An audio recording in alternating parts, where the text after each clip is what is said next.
My name's Sarah Munro and I've been in post here now for 3 years as the Chief Executive at the Trust, and I'm doing this video now because I want to send a message out to all of the staff in the organisation because I need your help. I am really focused on how we improve the culture of the organisation so that it feels a better place to work for every single one of our staff. And what do I mean when I talk about culture?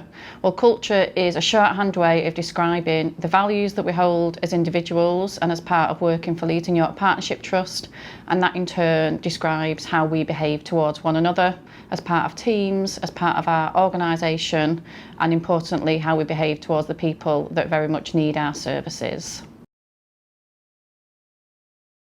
We know that culture matters and makes a big difference to the way that we feel as individuals and our own health and well-being. And there is a huge amount of evidence out there, especially in evidence that's looked at cultures within the NHS, that shows us that the culture that we create has a direct impact on the health and well-being of the staff that work in that organisation, and that in turn impacts on our ability to be compassionate towards our service users and carers.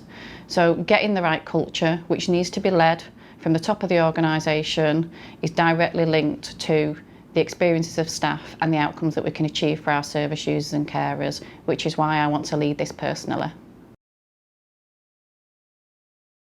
So why am I doing this big focus now? Well, because many of you will have met me over the past 3 years when I've been out and about visiting teams and services, doing the big conversations, the senior team doing the engagement events. I get a lot of feedback from within the organisation that we're not getting it right for everybody.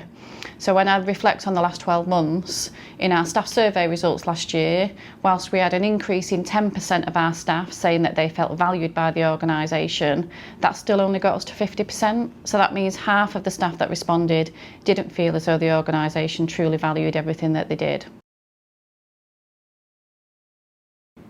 So now we're going to be kick-starting a campaign which we're in line with our trust ambition is about improving culture to improve lives.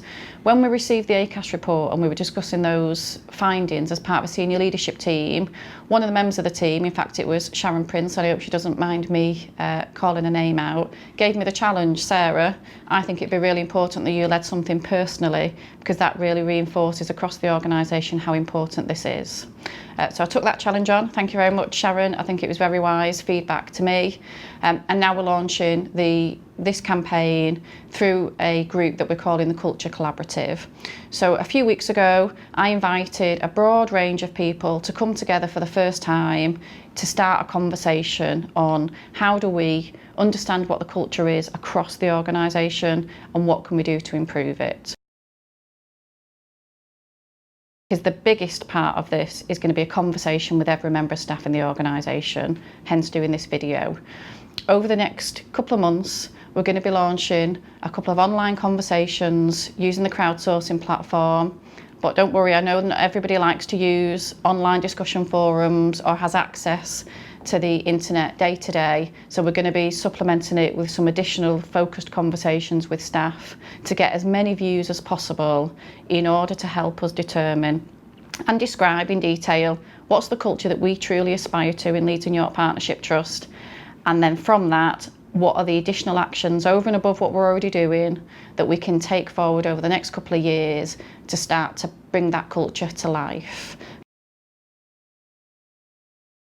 Just to be clear then what the next steps are, in September I'm going to be formally inviting every member of staff to join the online conversation if that's your preferred method of getting involved. You'll get this via email, you get a username and a password in order to log in. That will kickstart the online conversation, and then we'll be advertising a range of dates where we'll be going out to different departments and teams, like I say, to provide an opportunity for those staff that don't want to use crowdsourcing to get their voices heard. It won't just be me doing it.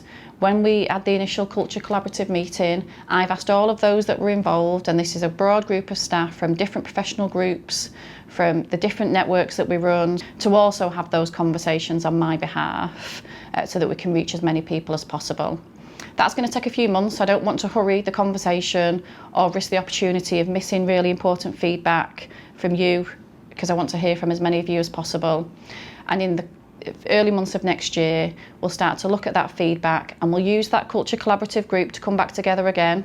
And from that then, we'll bring an offer back out to all the staff of the things that we'll start to do differently from April onwards. And there might be things that you suggest that we need to stop doing that you think is having a negative impact on your experiences. So we want as many ideas and be as creative and free thinking as possible.